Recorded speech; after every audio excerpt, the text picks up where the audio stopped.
우리 옆 사람하고 인사합시다. 캐나다를 사랑합니다.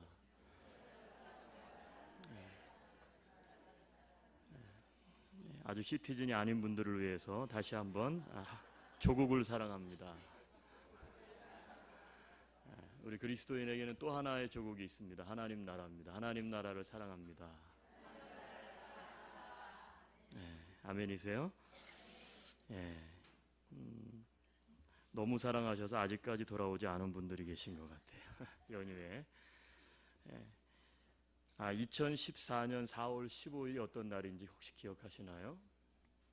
지금으로부터 3년 전입니다. 사건은 기억하지만 날짜는 아마 기억하지 못하실 수도 있는데 다 아시는 일입니다. 인천 연안 여객터미널에서 제주도로 향하던 여객선 세월호 청해진 해운 소속이었죠. 4월 16일 날 전남 진도군 병풍도 앞 인근 해상에서 침몰해서 수백 명의 사망과 실종자가 발생한 대형 참사죠. 이 사고로 탑승객 476명 가운데 172명만 살아남고 나머지 300명이 사망되거나 실종되는 그러한 엄청난 사고였습니다. 특별히 이 세월호는 제주도로 수학여행을 떠난 안산 단원고 2학년 학생 324명이 타고 있어서 어린 학생들의 피해가 너무나 컸죠. 꿈을 안고 그리고 수학여행을 떠났던 천진난만했던 청소년들 때문에 그래서 우리는 마음이 더욱 아프고 그리고 안타깝습니다. 3년이 지났습니다. 아직도 우리는 세월호를 생각하면 마음이 무겁습니다. 여러분, 이 사건은 어떻게 보면 우리들의 슬픔이고 그리고 민족의 아픔이라고 생각해요. 왜 이 말씀을 드리느냐 하면 그런데 우리가 생각을 해보면 이 세월호 문제가 말 그대로 세월이죠. 이것이 우리 인생이라는 사실을 우리는 생각해 볼 필요가 있다고 생각해요. 우리 인생이 세월호를 타고 가는 인생과 같다는 거예요. 한 치 앞도 내다볼 수 없는 인생.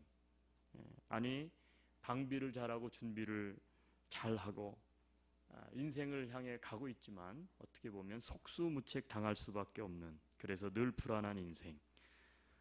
그래서 우리는 저마다가 나침판과 그리고 지도를 가지고 항해하는 것처럼 인생의 계획과 그리고 목표를 가지고 살아갑니다. 하지만 우리의 미래는 사실 누구도 알 수 없어요. 미지수죠. 어떤 일을 만날는지 아무도 알 수 없어요. 여러분, 오늘 성경 본문에 보면 바울이 타고 가던 배도 마찬가지였습니다. 자, 바울의 그리고 그 배를 운전했던 그 선장과 그 모든 직원들은 계획을 분명히 가지고 있었어요. 겨울을 맞이해서 이제 안전하게 겨울을 나야 되겠다.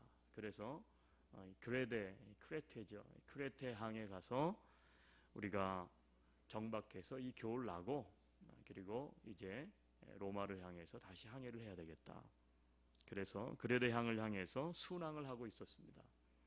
그런데 갑자기 유라굴로라고 하는 광풍이 섬 가운데에서 시작이 돼서 이 배가 결국 어떻게 됩니까? 파선할 위기까지 처하게 됩니다. 자, 오늘 성경 본문을 다시 한번 보겠습니다. 자, 18절로 한번 가겠는데 우리는 이 사도 바울이 만난 이 항해 통해서 우리 인생과 참 비교가 되는 이 사건이라는 몇 가지 이 단서들이 성경 본문에 있음을 발견할 수가 있어요. 자, 여기 18절 한번 같이 읽어보죠. 우리가 풍랑으로 심히 애쓰다가 이튿날 사공들이 짐을 바다에 풀어버리고, 자, 여기 18절 초반절에는 이렇게 말씀합니다. 우리가 풍랑으로 심히 애쓴다라는 거예요. 여러분, 우리 인생이 그렇잖아요. 우리 인생이 왜 그렇게 힘들고 어렵습니까? 풍랑 때문에 그래요. 크고 작은 문제들 풍랑. 우리 인생이 고달픈 이유가 어디 있어요? 이 풍랑 때문에 심히 애쓰는 거 아닙니까? 우리의 에너지를 낭비하고, 그렇죠? 우리의 생각이 번민 가운데 빠지고, 어떻게 보면 풍랑으로 심히 애쓰다가, 이 단어는 이게 우리 인생의 모습이라고 저는 생각을 해요. 인생의 문제들, 이런저런 문제들과 씨름하고 있는 우리의 삶. 이것이 마치 사도 바울이 배를 타고 가는, 그래서 광풍을 만난 이 모습과 우리는 너무 흡사한 삶을 살아가고 있다는 거예요. 이 풍랑을 잘 이길 수도 있죠. 그런데 이 풍랑이 감당할 수 없는 풍랑이면 어떻게 해야 합니까? 19절입니다. 자, 19절 같이 한번 읽죠. 또 사흘째 되는 날에 배의 기구를 그들의 손으로 내버리니라. 우리가 감당할 수 있는 파도면, 풍랑이면 뭐 손해도 나지 않고 잘 항해를 할 수가 있어요. 그런데 여러분, 우리가 만나는 삶의 어떤 문제들은 어떻게 해요? 19절에 있는 것처럼 내버려야 된다는 거예요. 내버리니라. 19절에 내버리니라.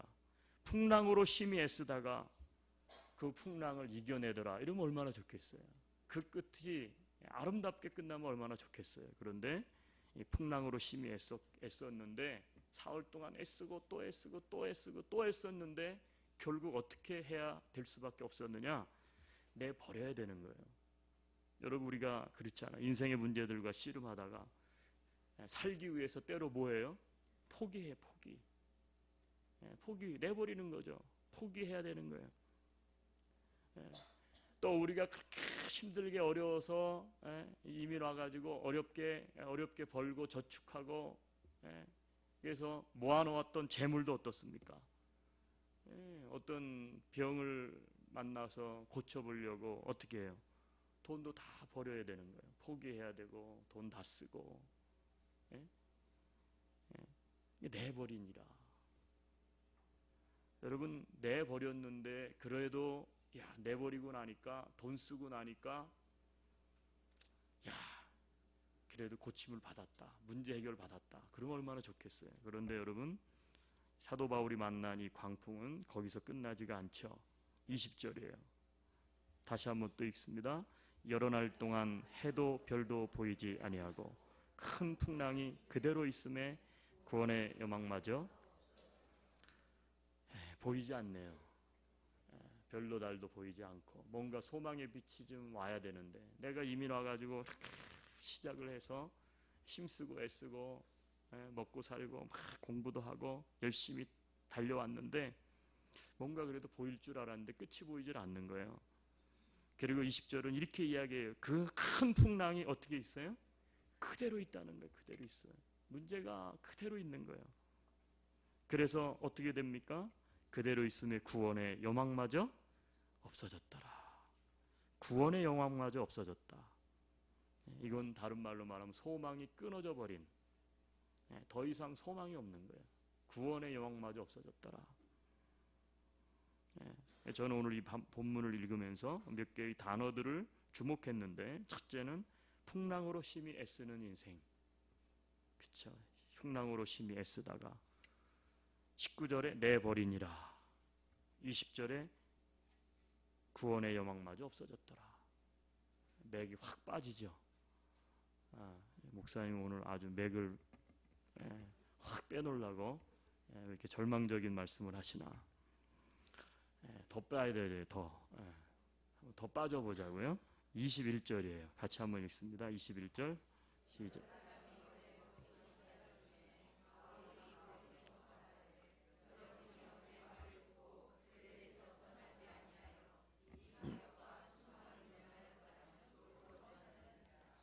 여러 사람이 오래 어떻게 했어요? 먹지 못했어요. 뭐 그런 말 있잖아요. 막 어려워, 힘들어, 입맛도 없어요. 그런데도 옆에서 뭐라 그래요? 그래도 먹어야 돼. 먹어야 돼. 먹어야 힘이 있어야 그래도 뭐 어떻게 해볼 수 있어. 근데 먹지 못했다는 거예요. 기력이 하나도 없어요. 완전 탈진해 버렸어요. 바울이 거기다가 불을 질렀습니다. 내 말 듣고 그레도에서 떠나지 않았다면 이런 손해가 없었을 텐데. 근데 그 옆에서 이제 아내가 이야기하네요. 그러게 내가 이민 가지 말자 그랬잖아. 뭔 나이 먹어서 공부를 한다고 무슨 공부를 하고 그래. 학비도 없는데 애들 가르치는데 돈 써야 되는데 그 비즈니스는 내가 하지 말자 그랬잖아. 아니 그 추운 에드먼턴으로 내가 가지 말자 그랬잖아. 밴쿠버 얼마나 좋아. 한번 따라합시다. 환장할 노릇입니다. 인생 환장할 노릇이죠. 여러분, 근데 이게 이민자들의 모습이기도 하지만 사실은 이게 우리 삶의 모습이에요. 그래서 우리는 다 어떤 사람인가 한번 따라합시다. 우리는 항해자입니다. 항해자예요. 앞길을 알 수 없어요. 여기 지금 평탄한 가도를 달리는 분도 있을 거예요. 목사님, 나는 이상하게 이민 와가지고요, 경험도 없는데 이상하게 하나님이 은혜를 주셔서 하는 일마다 잘 됐어요. 계속 잘 되시길 바랍니다. 아멘. 왜요? 배가 아프세요? 아멘 해주세요. 아멘. 근데 반대의 사람이 있어요. 목사님, 나는 이상하게 하는 일마다 안 돼. 하는 일마다 죽겠어요. 여러분, 근데 끝까지 가봐야 알아요. 끝까지 가봐야 돼. 잘 되는 게 끝까지 잘 되나, 안 되는 게 끝까지 안 되나. 여러분, 왜요? 우리가 아직 항해 중에 있기 때문에 그래요. 목표에 아직 도달한 게 아니에요. 여러분, 그게 뭐냐? 그게 우리 인생이고 그게 우리의 항해자 삶이라는 거예요. 그래서 성경을 한 군데 찾겠습니다. 야고보서 4장으로 한번 가보죠. 우리가 잘 알고 있는 말씀이긴 하지만, 자, 야고보서 4장 13절 14절.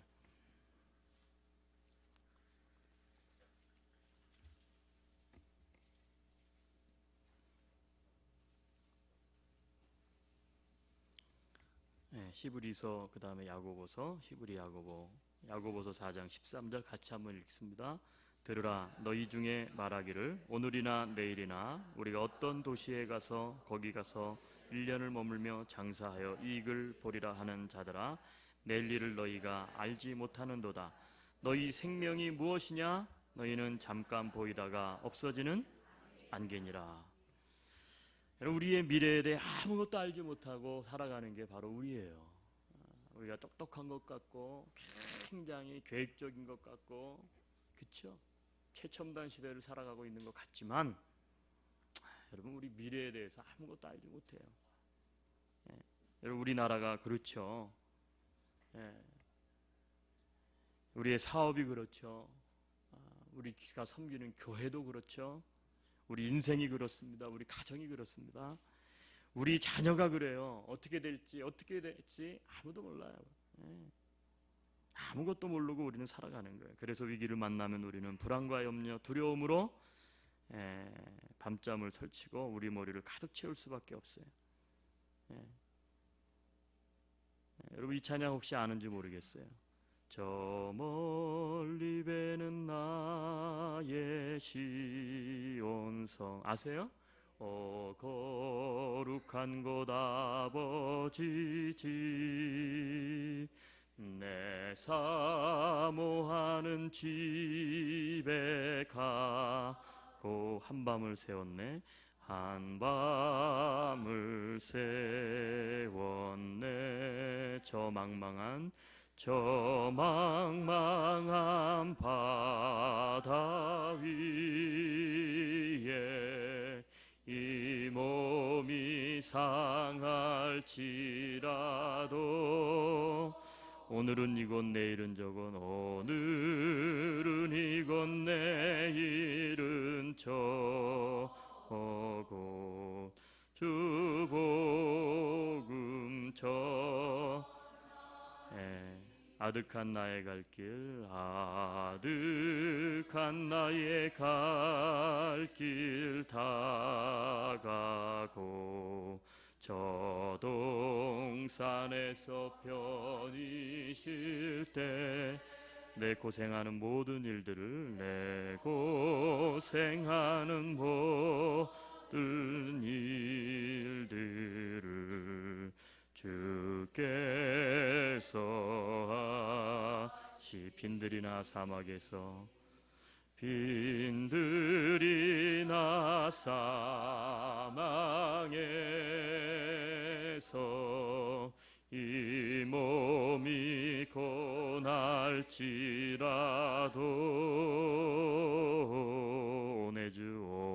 내 주 예수 날 사랑하시네. 하사 날 지켜주시리. 우리가 아주 애창하고 불렀던 찬양인데 이 가사 안에는 이런 구절이 있습니다. 저 망망한 바다 위에 이 몸이 상할지라도 오늘은 이곳 내일은 저곳. 빈들이나 사막에서 이 몸이 고날지라도. 여러분, 어떻게 보면 그리스도인들의 삶도 예외는 아니에요. 우리가 예수 믿는다고 해서 우리의 인생의 항해가 세상 사람들과 다릅니까? 아니에요. 똑같은 길을 우리는 살아가요. 어려운 일이 있고 또 몸이 상하는 일이 있고 빈들을 그리고 사막을 지나야 될 때도 있는 거예요. 이게 그리스도인들의 삶도 예외는 아니에요. 여러분, 그러나 우리 그리스도인들과 세상 사람들, 즉 그리스도인 항해자와 세상적인 항해자의 차이점이 과연 어디에 있을까? 저는 이것에 주목하고 싶어요. 우리 그리스도인들 항해자에게 있어서 확실한 것이 하나 있어요. 그게 뭐냐면 하나님이 우리 모든 인생의 역사를 주관하시고 그 하나님이 영원토록 우리와 함께 하시면서 하나님이 원하시는 일을 우리를 통해 이루고 완성해 가신다는 사실이에요. 자, 그래서 사도 바울이 그렇잖아요. 맥 빠지는 이야기를 하긴 했는데, 자, 23절, 24절 같이 한번 읽습니다. 내가 속한 바 곧 내가 섬기는 하나님의 사자가 어젯밤에 내 곁에 서서 말하되 바울아 두려워하지 말라. 네가 가이사 앞에 서야 하겠고 또 하나님께서 너와 함께 항해하는 자를 다 내게 주셨다. 여러분, 똑같은 배예요. 근데 사도 바울이 탔던 배에는 특별한 게 있었다는 거죠. 이 항해자에게는 뭐가 달랐습니까? 24절에 바울아 두려워하지 말라. 네가 어떻게 해요? 가이사 앞에 서야 하겠고 그랬어요. 여러분, 이게 무슨 말이에요? 왜 바울이 가이사 황제 앞에 서야 됐죠? 로마에 가서 하나님께서 사도 바울에게 주신 복음을 감당해야 되는 사명이 바울에게 있기 때문에 가이사 앞에 서야 되겠고, 이 말을 주목해 보세요. 가이사 앞에 서야 되겠고. 그러니까 사도 바울이 그 풍랑 가운데에서도 이 배는, 그리고 거기에 탄 사람들의 생명은 끝나지 않는 이유가 어디에 있어요? 이 항해에서 풍랑 속에 빠져서 끝! 구원의 여망마저 보이지 않더라. 죽었는데 물에 빠져 죽은 것도 원통한데 먹지 못하고 죽었어요. 어디서 많이 듣던 문구예요, 그죠? 우리 무당들이 와갖고 어릴 때 보면 먹지 못해 죽은 귀신, 병 들려 찌들어 죽은 귀신, 막 이런 거 있잖아요. 죽은 거요. 얼마나 가엾고 안타깝습니까? 그런데 왜 사도 바울이 그 항해 가운데에서 그렇게 끝나지 않았느냐는 거예요. 그 배가 단 한 사람 때문에. 그 사람이 누구예요? 사도 바울. 사도 바울에 왜 하나님께서 사도 바울을 물속에다 수장시키지 못하셨어요? 사명 때문이요. 사명. 가이사 앞에 서야 하는 사명이 있기 때문에.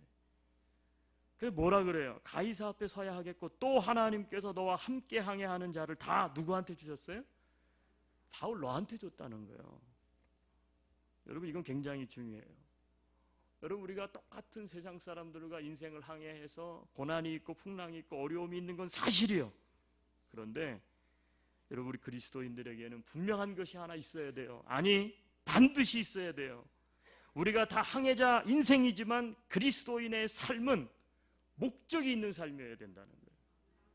사명자의 삶이어야 된다는 거예요. 그 이유가 오늘 여기 본문에 기록되어 있는 거예요. 그냥 살지 말라는 거예요. 하나님의 뜻이면 살기도 죽기도 한다는 거죠. 그러나 사명자의 삶은 하나님이 인도하시는 거예요. 여러분의 가정이 끝날 수도 있어요. 이미 나가지고 안 오셨으면 더 행복하고 더 좋았을 수도 있어요. 그런데 여러분 가정 가운데 사명을 붙든 한 사람이 있다면 여러분의 가정은 결코 끝나지 않아요. 믿으십니까? 예, 교회가 오늘날 수많은 교회들이 타락을 하고 멸망하고 그렇지만 그 교회 안에 사명자들이 있을 때 하나님은 그 교회를 붙잡아 세우시는 거예요. 예. 여러분 한 번밖에 없는 인생 사명을 가지고 사시기를 바라요. 아멘이세요? 가이사 앞에 서야 하겠고 이게 사도 바울이 가진 사명이었어요. 이 사명 때문에 하나님은 이 배를 거기서 그리고 이 배에 탄 사람들을 그냥 내버려 두지 않았다는 거예요. 여러분 우리의 조국이 우리 캐나다 데이 어제 캐나다 역사가 150주년밖에 안 돼요. 150. 여기 지금 백수를 바라보는 분들이 저희 교회에 4분이 계세요. 99순을 넘은 우리 할머니 권사님들이 힘드셔서 오래 못 앉으셔서 여기 못 나오셨지만, 예? 한 사람 오래 살면 100살 넘게 살잖아요, 그죠? 요즘 여러분 때는 아마 다 100살을 넘길 것 같아. 특별한 일이 없으면. 아멘이세요? 이상하네. 이게 다 아멘 할 줄 알았는데 안 하시는구나. 네. 짧고 굵게 사시려고요? 네. 의학도 발달하고 또 얼마나 좋은 거 많이 드시고 또 얼마나 또 관리들을 잘 하시는지 어떤 때는 제가 더 부끄럽더라고요. 야, 나이 드신 분도 저렇게 관리를 잘하는데 내가 막 살아서 되겠나 그런 생각을 해요. 근데 지금 평균 수명이 90에 가깝잖아요. almost. 그쵸? 90. 앞으로 20년, 30년 후면 100살 사는 거는 아마 무난할 것 같아요. 저도 생각을 했어요. 저 한 70만 살려고 그랬는데 그래서 생각나는 게 딱 있더라고요. 이렇게 하냐. 이거 그렇구나. 그러면 어떻게 해요? 한번 따라 합시다. 노년을 준비해야 한다. 준비하셔야 해요. 그냥 일하다가 노년 되면 어떻게 되겠지. 절대 그렇지 않아요. 애들 보고는 왜 공부하라 그러세요? 그건 삶을 준비해야 네가 잘 살 수 있으니까 그렇게 얘기하시잖아요. 노년분들한테 공부하라는 얘기는 안 해요. 그런데 노년기를 준비하세요. 준비하지 않으면 여러분 노년기 참 힘들어요. 너무너무 어려워요. 왜 설교가 일로 가는지 모르겠지만 무슨 얘기냐 하면 캐나다가 100년, 150년밖에 안 돼요. 이렇게 짧은 역사를 가지고 있어요. 원주민들이 150주년 이렇게 딱 했는데 그 밑에다가 딱 썼어요. 뭐라고 썼냐? 우리는 2만 년의 역사를 가지고 있다는 거예요. 이 유로피안도 이 백인들이 와서 이 땅을 짓밟았지만 우리는 2만 년의 역사를 가지고 있다. 우리 민족도 지지 않잖아요. 그렇죠? 우리나라 몇 년의 역사를 가지고 있어요? 다 까먹어서 잘 몰라요. 그죠? 어마어마한 역사를 가지고 있죠. 캐나다 아무것도 아니야. 알고 보면 150년. 그렇죠? 여러분 이 조국이 이 나라가 어떻게 건립되고 또 지금까지 올 수 있었을까? 한번 생각해 볼 일이에요. 우리나라가 6.25 지난주 지난주였죠. 67년 폐해 더미에서 나라가 건립되고 다시 시작이 됐는데 누가 그거 올리셨더라고. 6.25 맞이해가지고 동영상을. 그래가지고 6.25 때 찍었던 이제 세상에 공개되지 않은 영상들 요즘 그런 게 많이 나오잖아요. 이야 진짜 우리가 진짜 저렇게 살았나 5, 60년 전에 그럴 정도로 정말 힘들었더라고요. 여러분 그 터전 위에서 하남시에 가면 이제 우리 민족을 다시 건립을 해야 되겠다 그러면서 농촌 계몽 운동을 시작한 잘 아시는 분이에요. 효시가 되는 가나안 농군 학교 김용기 장로님. 우리 원주민들과 한 4, 5년 전인가요? 거기를 방문을 했는데 딱 들어갔더니 거기에 써 있어요. 액자가 딱 걸려 있어가지고 색발이 있지만 김용기 장로님은 소천하고 안 계시지만 뭐라고 써 있느냐? 조국이여 안심하라. 이렇게 써 있더라고요. 조국이여 안심하라. 왜 그럴까요? 우리 한민족에게 주신 특별한 하나님의 이 한민족을 다시 일으키실 수밖에 없는 특별한 하나님께서 우리에게 주신 사명이 있으니까 조국이 안심하라. 여러분, 우리 민족이 어떻게 건립될 수 있었어요? 사명 붙잡고 일어난 거예요. 사명이 없었다, 비전이 없었다, 목적이 없었다, 목적 제시를 하지 않았다. 그랬으면 어떻게 이렇게 빠른 건국, 건립, 재건을 이룩할 수 있었겠습니까? 힘이 어디 있어요? 그건 사명이에요. 그런 사람들을 일으켰어. 옛날에는 그런 분들이. 그 사람들이 지도자가 돼서 나라를, 교회를, 가정을 세워나갔다고요. 여러분, 우리에게 지금 필요한 게 뭘까요? 우리는 다 항해자의 인생인데, 항해자의 인생 가운데 필요한 건 뭐냐면 그것은 항해자의 사명이라는 거예요. 항해자는 사명이 있어야 돼요. 여러분, 배를 운전해 갖고 가는데 나 부산항을 갈 거야, 나 샌프란시스코를 갈 거야. 여러분, 항해자가 사명이 없습니까? 목표가 없습니까? 그럼 어떻게 되겠어요? 바다에서 떠드는 거예요. 여러분, 우리가 이민 와서 목사님 무슨 뭐 뜻대로 되는 일도 없고 막 힘들고 그런데 뭔 놈의 사명을 이야기하고 인생의 목적을 이야기하고 무슨 찬밥에 물 말아 먹는 소리 같은 소리 하고 있습니까?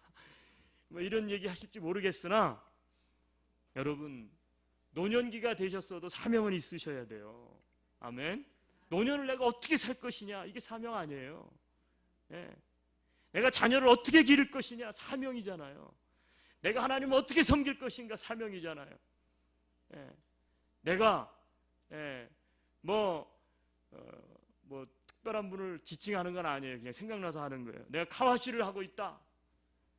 그러면 카와시를 하더라도 내 가정에, 내 인생에 사명이 있어야죠. 내가 공장에서 막노동을 하고 있다. 그 여름에 더운데 보니까 막 그 웰딩 하시는 분들 있잖아요. 용접하시는 분들. 그냥 그 열이 얼마나 납니까? 땡볕에. 그쵸? 근데 그냥 그 밑에서 땀을 뻘뻘 흘려가지고 그 용접을 하잖아요. 우리 여기 계신 분 잘 아시겠지만 숙련공이 되면 웨이지가 높고 막 웰딩 하시는 분들 그러는데 알고 보면 참 힘든 직업이에요. 웰딩이. 그만큼 받을 이유가 있죠. 한겨울에 그 추운 데 나가가지고, 그쵸? 저 북쪽에 가가지고 그거 막 쉬운 일은 아닙니다. 여러분, 그럼에도 불구하고 어떻게 해야 돼요? 뭔가 사명이 있어야 돼요. 내 인생. 돈을 번다. 돈을 왜 벌어요? 뭐 하려고? 돈을 버는데도 사명이 있어야 되는 거예요. 여러분, 연애를 합니다. 남자와 여자가 만나서 사랑하니까 연애를 하는 거예요. 여러분, 연애를 하는데 연애하는 사람에게는 사명이 없어요? 목적이 없어요? 있어요.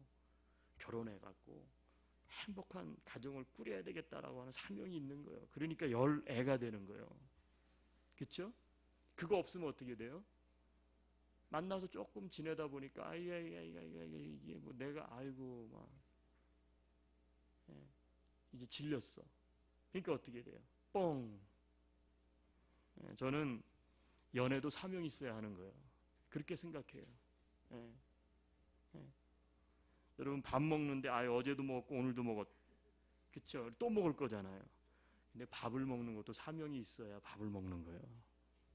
사명이 없으면 뭐예요? 내가 이거 먹으면 뭐하나, 내가 이렇게 살아서 뭐하나, 그럼 숟갈 놓게 되시는 거고, 금방 돌아가는 거예요. 그런 분들은.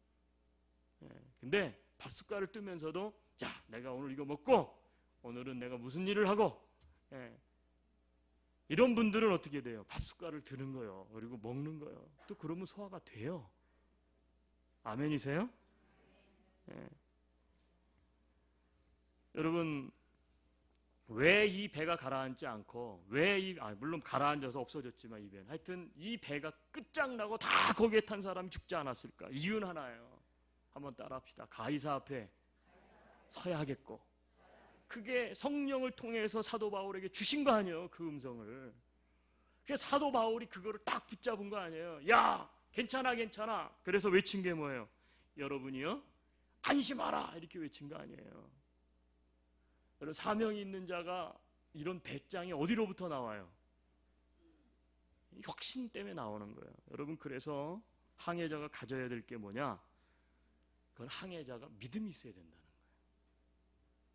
한번 따라 합시다. 항해자의 인생, 항해자의 사명, 그리고 마지막으로 필요한 게 뭐예요? 항해자의 믿음이 있어야 되는 거예요. 항해자가 가져야 될 것은 인생의 사명이고, 그리고 그 사명을 붙잡고 있는 그 항해자의 믿음, 굳건한 믿음. 여러분 이러한 바울이 가졌던 믿음을 우리는 절대적인 믿음이다 그렇게 이야기해요. 절대적인 믿음. 여러분 그 다음 구절이에요. 자 25절 같이 읽습니다. 자 25절 같이 읽어요. 시작. 그러므로 여러분이여 안심하라. 나는 내게 말씀하신 그대로 되리라고 하나님을 믿노라.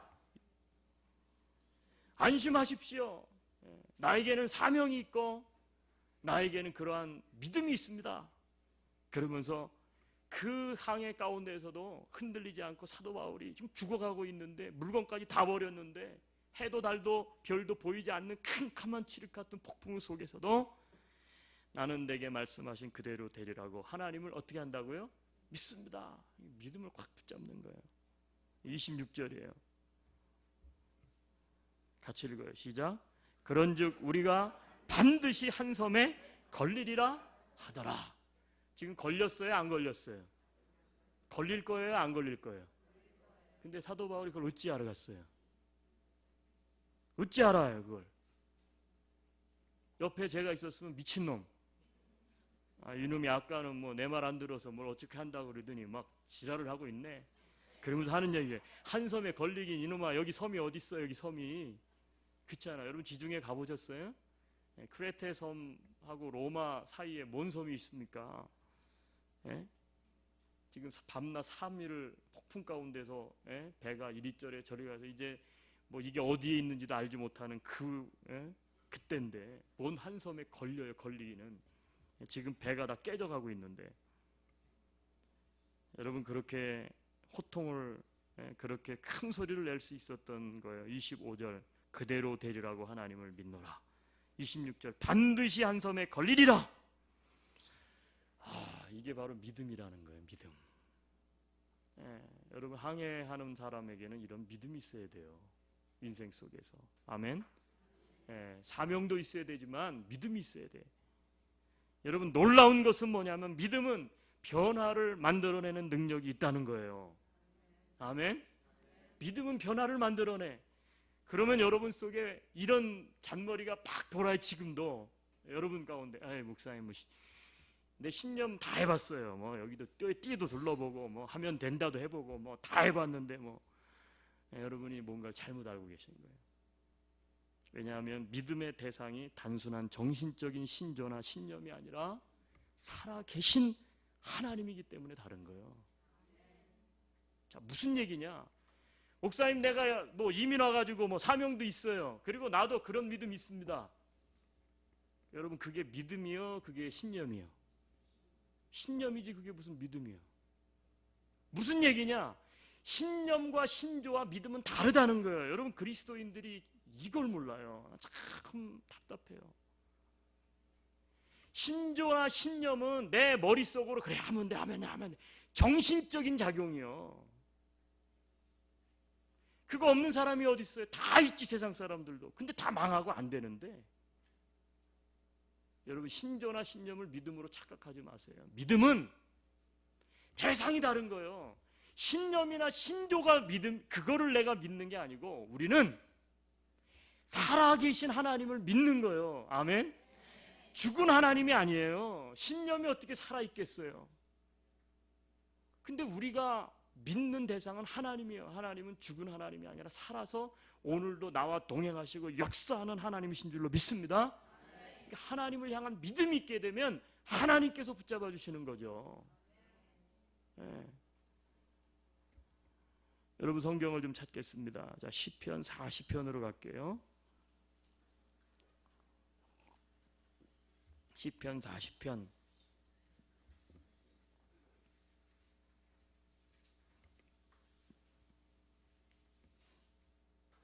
1절, 2절 우리 같이 한번 읽읍시다. 시편 40편 1절, 2절. 내가 여호와를 기다리고 기다렸더니 귀를 기울이사 나의 부르짖음을 들으셨도다. 나를 기가 막힐 웅덩이와 수렁에서 끌어올리시고 내 발을 반석 위에 두사 내 걸음을 견고하게. 시편의 고백이죠. 기자의 고백. 17절 40편 17절 끝절 쭉 가셔서 같이 한번 더 읽습니다. 나는 가난하고 궁핍하오나 주께서는 나를 생각하시오니 주는 나의 도움이시요 나를 건지시는 이시라. 나의 하나님이여 지체하지 마소서. 아멘. 여러분 혹시 저는 이 17절 말씀을 좀 드리고 싶은 가정들이 있어요. 아, 목사님 난 진짜 가난합니다. 이민 와서 너무 힘들고 돈벌이도 시원찮고 애들 뭐 도와줄 형편도 안 되고 나는 가난하고 궁핍하오나, 그런 분들은 이 말씀을 믿음으로 붙잡게 되기를 바라요. 주께서는 나를 어떻게 해요? 생각하시오니 주는 나의 도움이시오 나를 건지시는 이시라. 근데 그 뒤에가 너무 그 뒤에가 은혜가 돼. 그 다음 뭐예요? 나의 하나님이여 지체하지 마소서.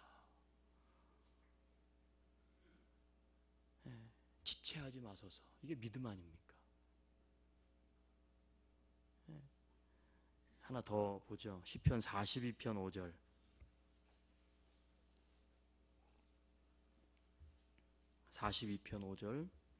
우리 이민생활 하시면서 야, 이거 어떻게 살아야 되나, 요즘같이 어려운 때 그래서 낭망하고 불안한 마음이 있다면 42편 5절 한번 읽습니다. 시작. 내가 응하나 네가 어찌하여 낙심하며 어찌하여 내 속에서 불안해하는가. 너는 하나님께 소망을 두라. 그가 나타나 도우심으로 말미암아 내가 여전히. 소망을 하나님께 두면 그가 나타나 도우심으로 말미암아 뭐가 돼요? 찬송이 터져 나올 날이 있다는 거예요. 아멘이세요? 여러분 오늘 사도 바울은 항해자였습니다. 우리와 똑같은 항해자였어요. 풍랑으로 심히 애썼습니다. 안 돼서 내버렸습니다. 구원의 영광마저 없었습니다. 오래 먹지도 못했습니다. 허기졌어요. 완전히. 그런데 항해자 사도 바울에게는 사명이 있었어요. 가이사 앞에 나는 서야 한다. 그리고 사도 바울에는 그 사명에 대한 믿음이 있었어요. 그대로 되리라고 하나님을 믿노라. 반드시 한 삶에 걸릴 것이다. 여러분 이민 생활을 살아가시는 여러분 가운데 저는 이런 사명과 믿음이 있기를 바랍니다. 여러분 제가 신조나 신념을 이야기하는 게 아니에요. 하나님은 살아계셔요. 우리가 믿는 하나님은 실제로 살아서 역사하세요. 한번 따라합시다. 옆 사람을 한번 격려합시다. 여러분이요, 안심하십시오. 예수님이 있습니다. 같이 한번 눈을 감고 이 시간 한 1분간만 기도하기를 원하는데, 여러분 사도 바울의 항해가 여러분의 항해는 아닌지 모르겠습니다.